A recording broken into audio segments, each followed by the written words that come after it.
Greetings from Harshaw House. Today is Thursday, the 28th of August, 2025. I'm Eric Francis Coppolino here with a reading of the chart for the concept artificial intelligence. Yes, this can be pinned down to one specific day in all of eternity, and that was August 31st, 1955.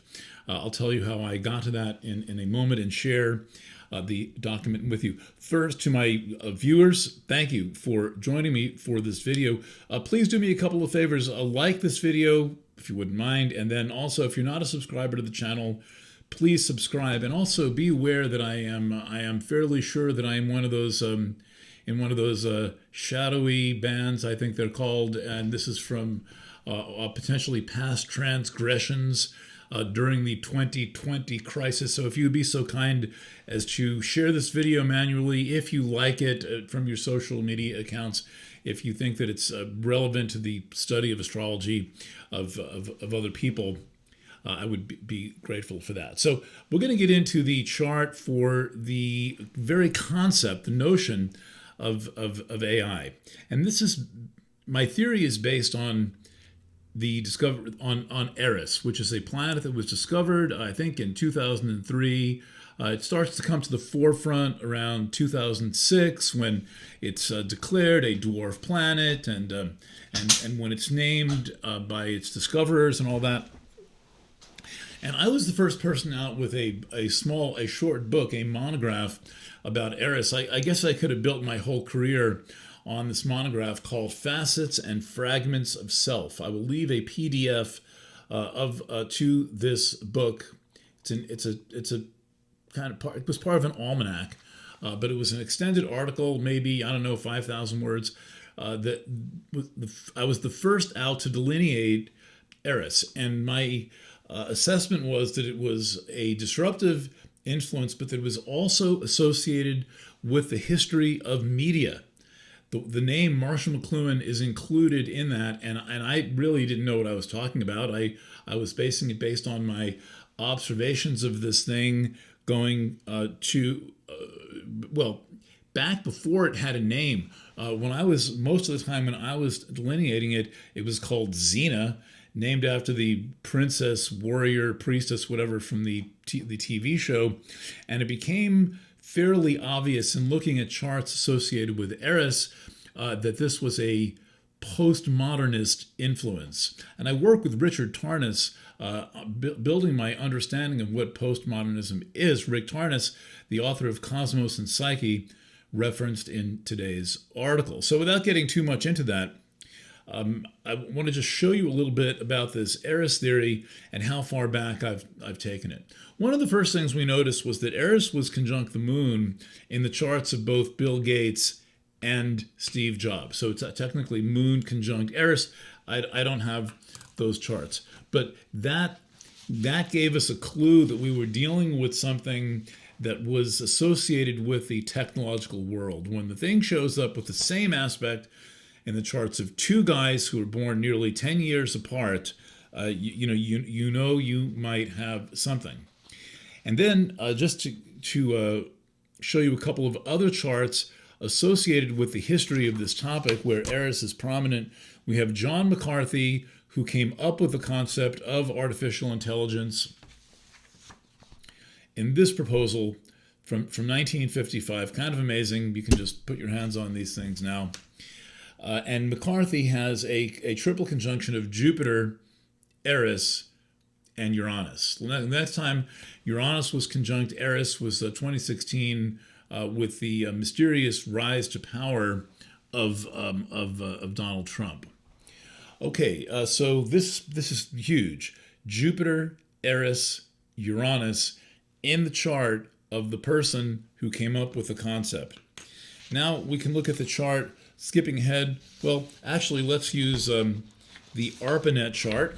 This is the first transmission of any information along the internet, what became the internet, and that's from 1969. And you can see that there is a somewhat complex but quite present pattern involving Eris. In the Eris, by the way, 554, I think it changes from time to time. Very long orbit, longer than double the orbit of Pluto. So this is the longest factor used by nearly any astrologer, with the possible exception of Sedna.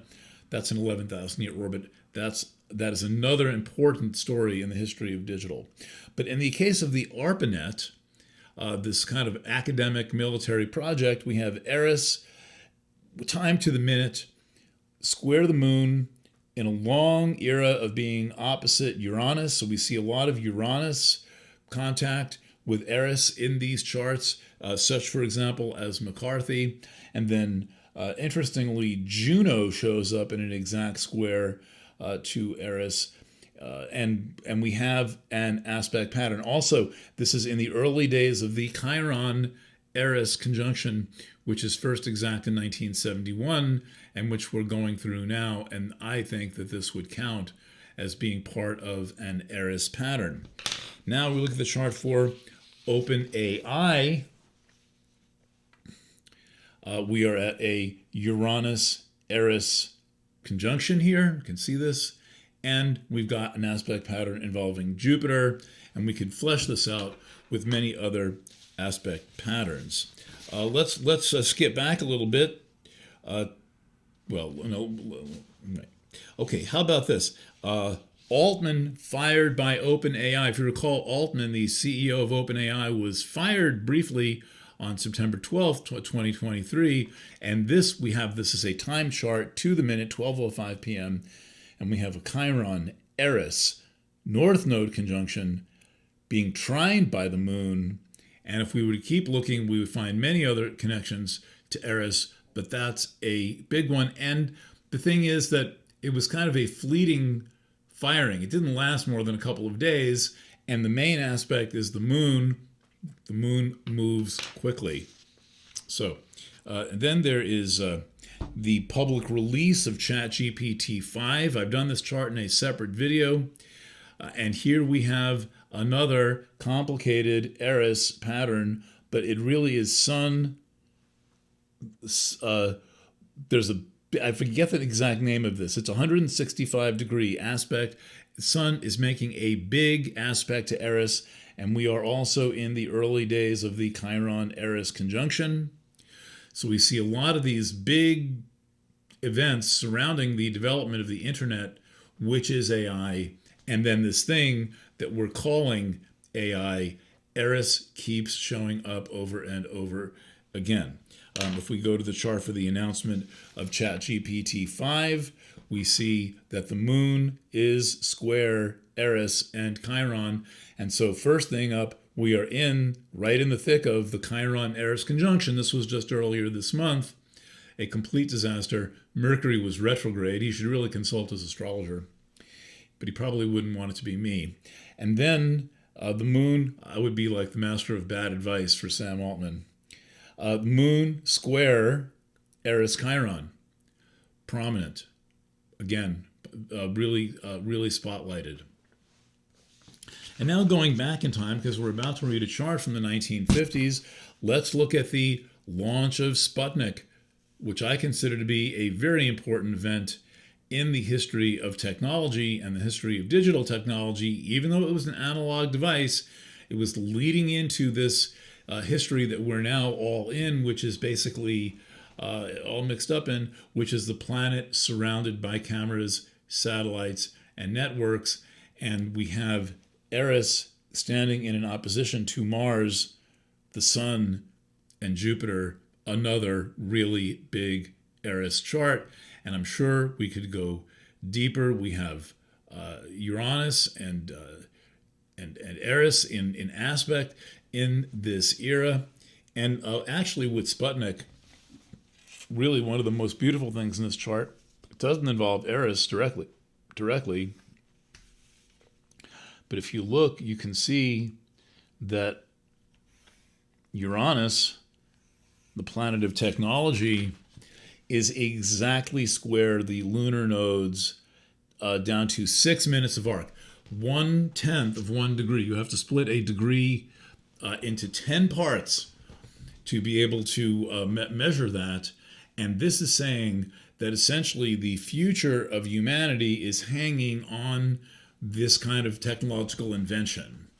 So, and it's an aspect to Eris. It's in a trine to Eris. Now, I like to use fairly tight orbs. This is a 2-degree orb. The trine is not over, but nonetheless, we see an aspect pattern every time there is a development in the digital AI kind of spatial concept, and it's always really informative.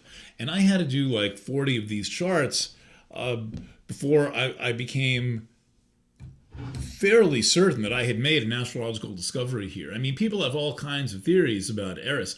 I don't see anyone talking about how it is intimately involved with the history of technology, going back to not only radio, but going back to the printing press. We can do those charts another time, but I just wanted to warm this subject up. And by the way, Eris was incredibly important in the history of the 2020 crisis. In the 2020 crisis, it was Pluto square Eris the whole time. So let's take a look at this chart and make some observations. And I'm not here today to be conclusive.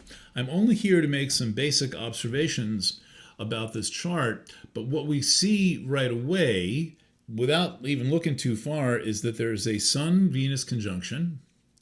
Let's raise that up a little bit higher. There's a Sun-Venus conjunction. You can see it's at 7 degrees and a little bit of 7 degrees and change. 17 minutes in the case of Venus, 28 minutes in the case of the Sun, but it's a very close conjunction. Mars is right up there, and it stands in a quincunx to Eris. So it is in a tight aspect. Remember, this chart is from the summer of 1955. Now, it's not a timed chart. Technically, I indicate my not time charts by adding 1 second to the rounded time. So that really should say, and in this case, yes, in this chart I have it. In this chart I don't. So when you see a chart of mine that says like noon plus 1 second, you know that it is a noon chart, that it is not a properly timed chart. So that's my indication. The idea of adding that 1 second is the indication it's not a properly timed chart. So let's just consider what this pattern is about. And I'm going to bring in a more complex version of this pattern in a moment. So there's nothing more human than the Sun and Venus in a conjunction in Virgo. Virgo is a human sign. It's depicted by a human person. She happens to be female. It's very centered on Gaia, the Earth Mother. So we could say that this virgin of Virgo fame is really Gaia, the Earth Mother. That reasonably we would do a rethinking of Virgo where we would count Ceres, the Earth Mother, as a kind of exalted planet in Virgo, because the association to food, to grain, to dairy, to agriculture is so close. Virgo is a picture of agriculture, and Ceres is also a picture of agriculture.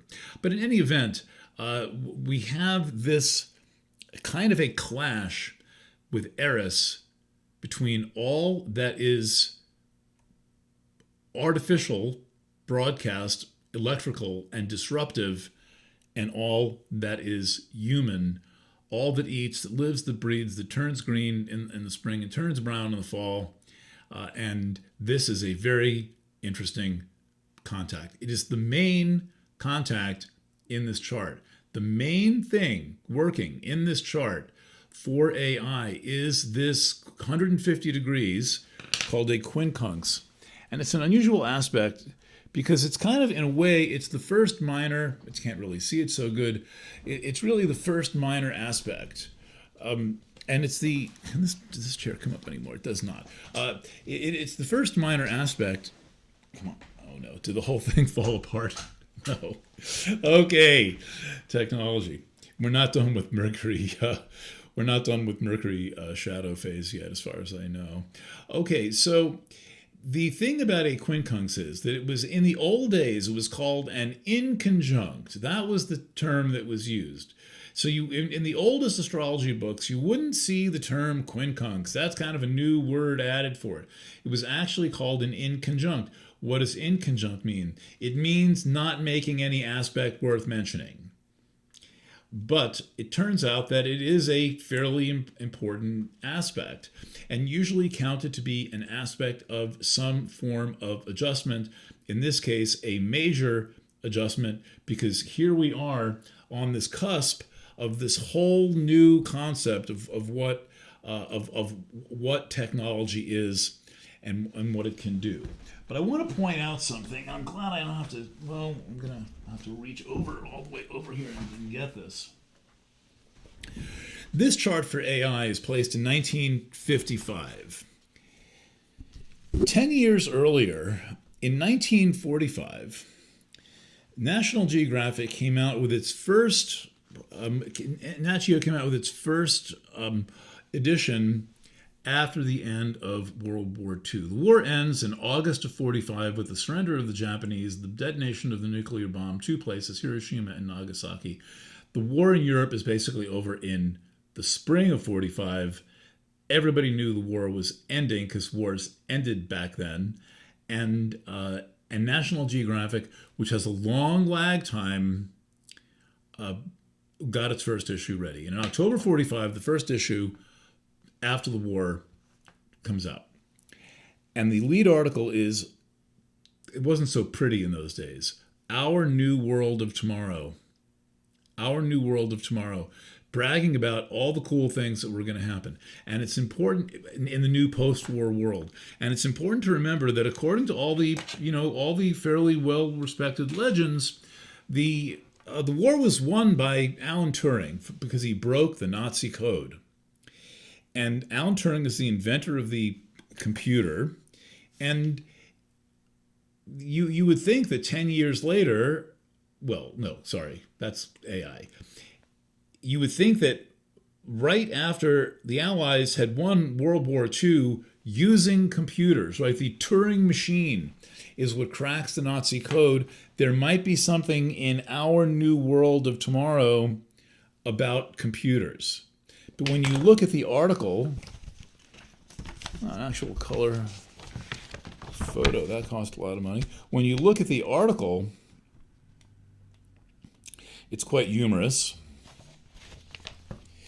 Your New World of Tomorrow, pardon me, Your New World of Tomorrow. You see that in this article, Your New World of Tomorrow, they're going to talk about the helicopter, they're going to talk about the aeroplane with the jets on it. There are going to be big tunnels. Oh no, this is a boat hull, a flying boat hull. This is a great big aeroplane. Not that big. And then there is, they're going to spray DDT on everything. Isn't that just positively wonderful?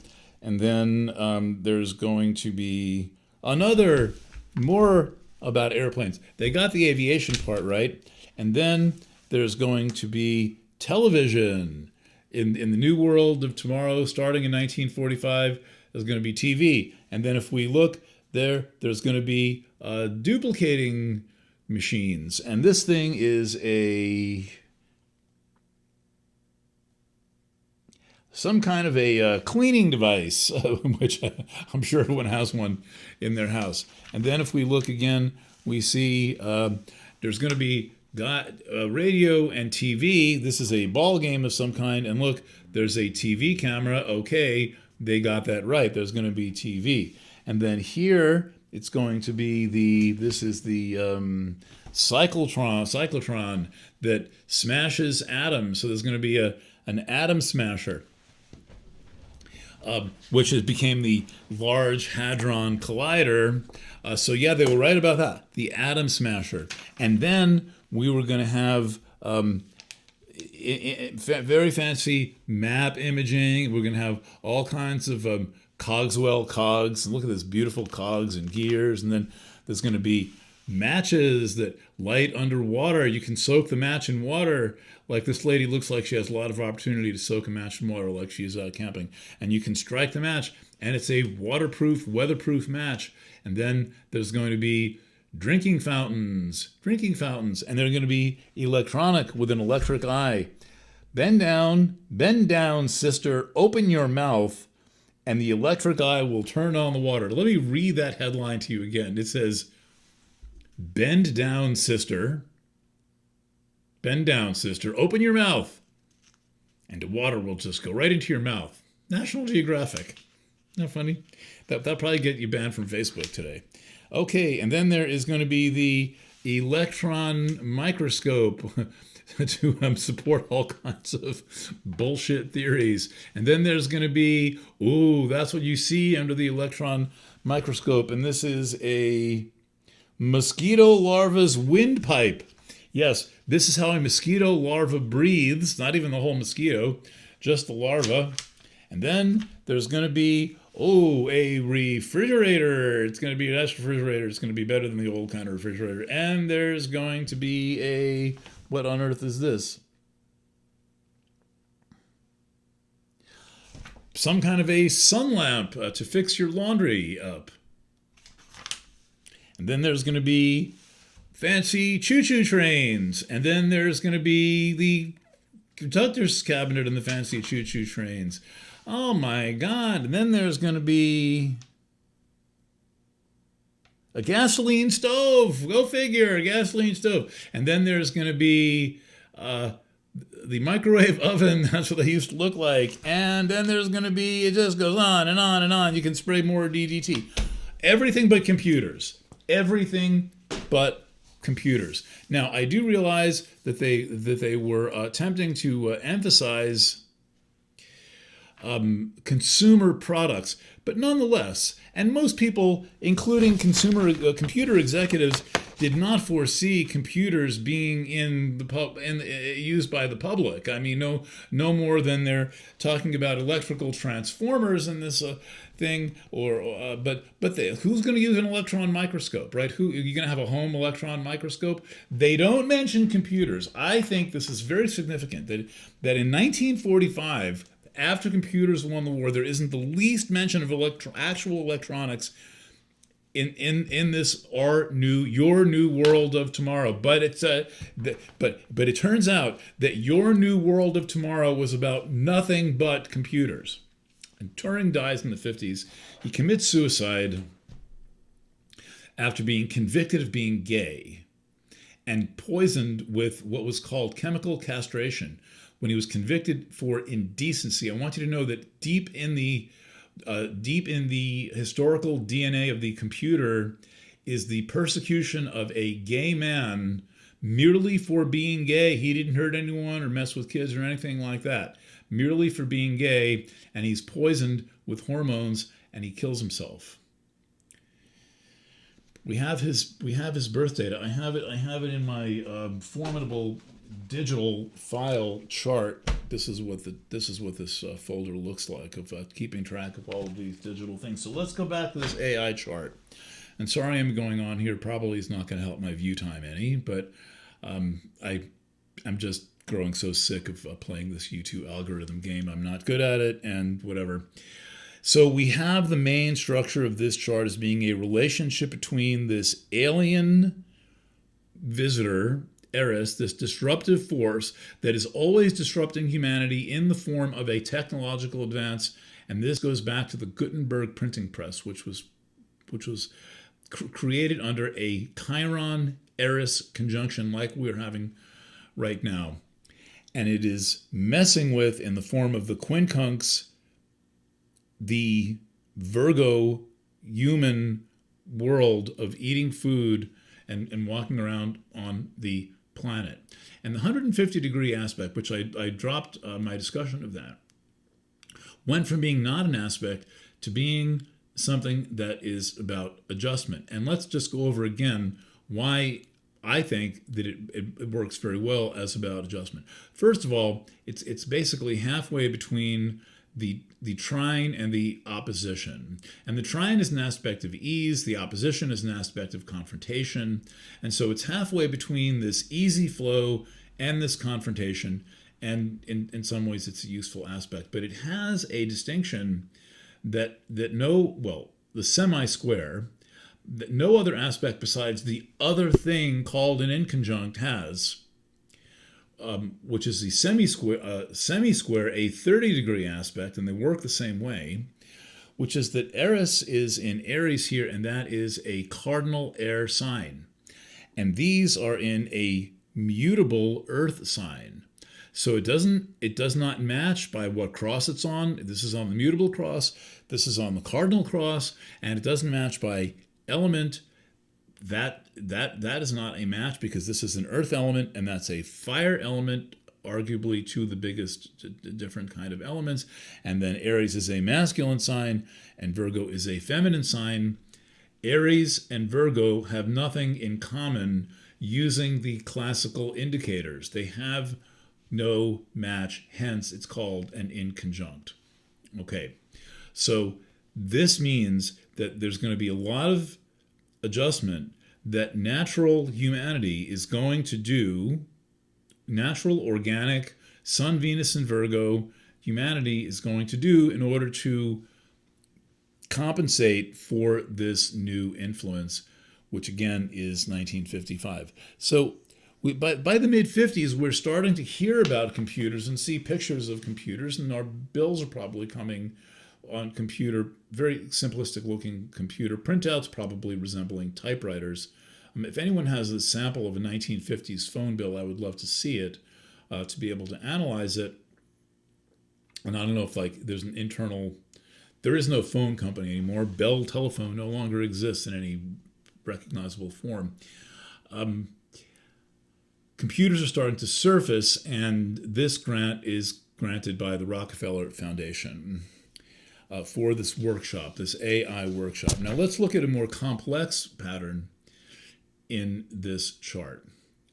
And before we, now I like to use tight orbs for these, and when working with long form, like long period astrology, you have to adjust a little bit and look for certain trigger points that light the chart up.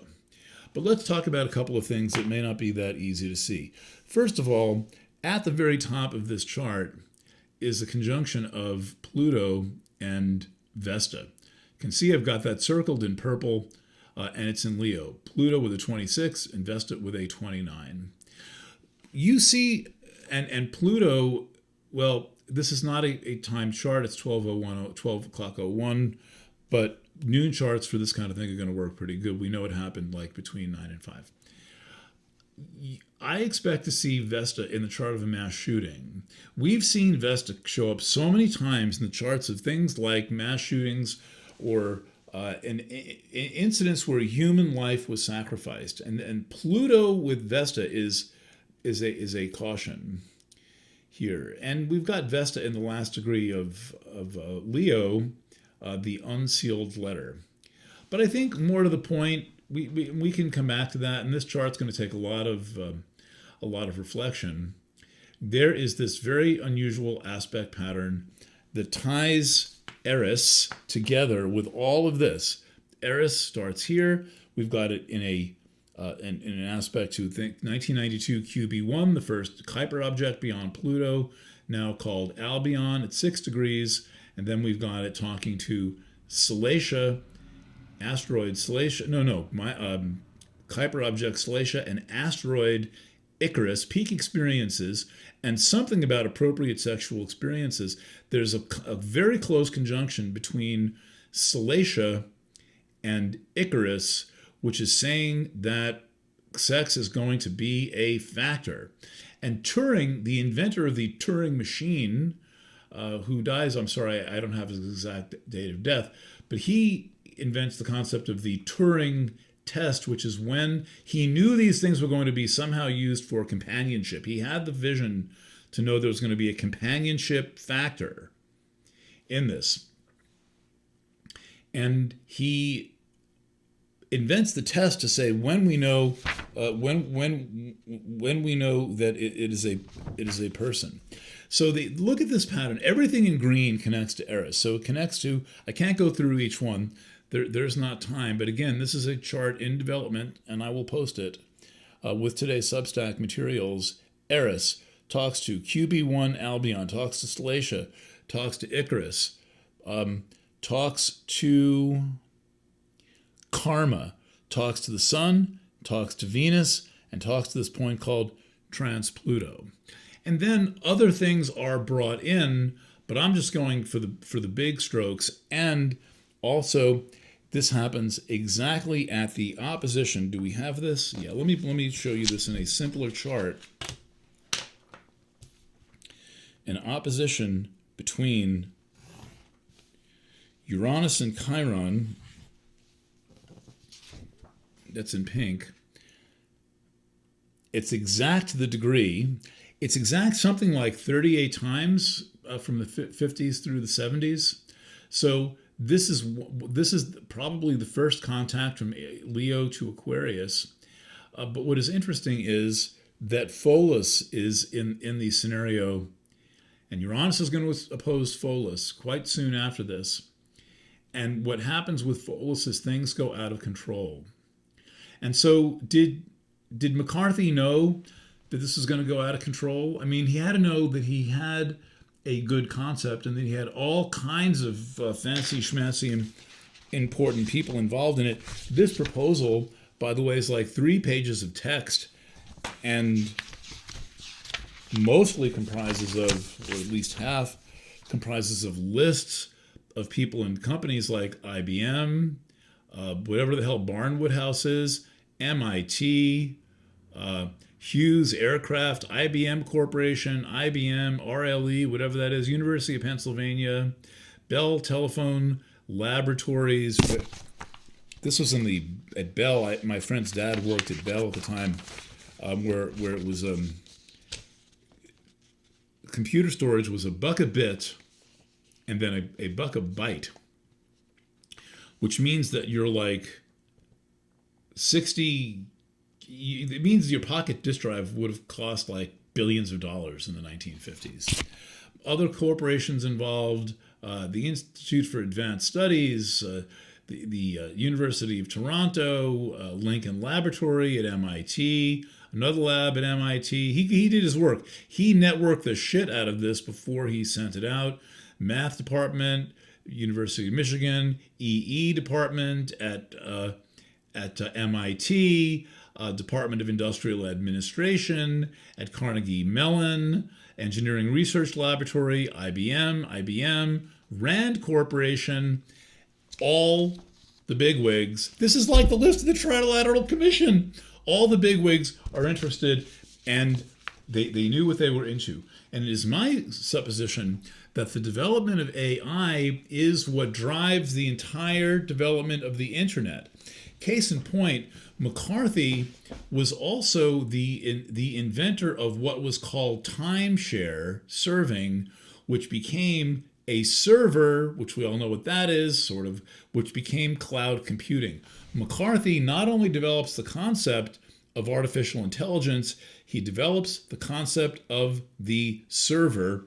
Basically, he is one of the principal architects of all modern computing. And we've got, his chart is one of the most stunning charts. Again, it is not timed. His widow is still alive. I don't know if she's going to have his birth certificate. I will reach out to her. But what we see with McCarthy's chart is this incredible 2-degree conjunction, less than 2-degree conjunction of Jupiter, Eris, and Uranus. He is the living embodiment of Eris, and in particular, the Uranus-Eris conjunction. A very rare conjunction, and this conjunction of Jupiter, Uranus, and Eris is not happening again anytime soon. But the next time that we got to the Uranus-Eris conjunction, that was in 2016. That was basically Trump taking over the world using Twitter. And then Trump, whatever you can say about him, he has an incredible instinct for the digital environment. I mean, he's completely unhinged. He's perfectly illiterate.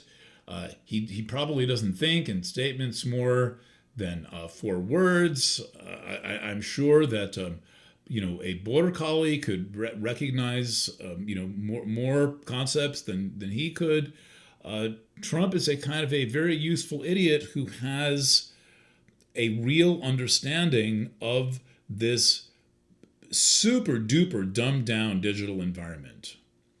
And he becomes this kind of apotheosis of digital during the next conjunction of Uranus and Eris again in 2016. And those were the days of the runaway train and the Trumpster fire and the Republicans all saying, no, this guy can't possibly be president.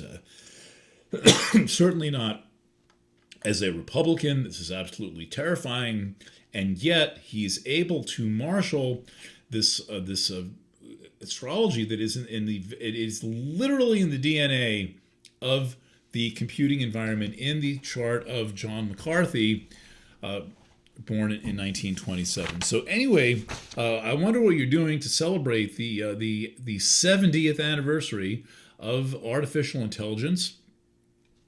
I've written a pretty good article about this, putting the whole issue of AI into context. You can see that at planetwaves.substack.com. I'm going to send that out open. I'll probably add it to the notes here. And then I also have this week's horoscope, and I'm planning to do Planet Waves FM for Friday the 29th, tomorrow night, looking more closely at the issue of this chart for artificial intelligence. Now, I know that I've only kind of scratched the surface and shown you a little bit of the very basics of what this chart is. And this is always how it is. There's always a layering process, and I'm interested in what you say. But again, this chart and this video will appear at substack.planetwaves.net, and they'll be bigger there to see them. You actually can print those charts out, unlike a YouTube, and we can keep developing and discussing this in my entire Eris theory of not only the digital environment, but of the technology environment generally, back to radio and back to the development of the book. So Eris seems to have a major involvement with media evolutions that then shift the entire nature of what a human being is and what society is. And that is what my article is about today. Again, planetwaves.substack.com. It's in all of my videos. This is sponsored by your purchases of my stuff. If you're an old-time Planet Waver, please come back and be a subscriber. If you're here after all these years, you know you love what I do, and all of my products and subscriptions and personal readings are available at the astrology.boutique. No content available from that page, only ads, an ad basically, but it shows you everything that there is, and the monthly horoscope is there as well. All right, thanks for watching. Once again, please like, subscribe, and share this. I'm starting to figure out about this little thing, this little problem. My videos seem to be throttled at 1,000 views, which is ridiculous. Given how many of you have said, "Wow, you should be like a great big astrology YouTuber." Heck, I'd love to talk to more people and introduce them to this kind of real, actual astrology. All right, thank you again. Signing off from the Harshaw House at 10:59 a.m. Lots of love, and bye for now.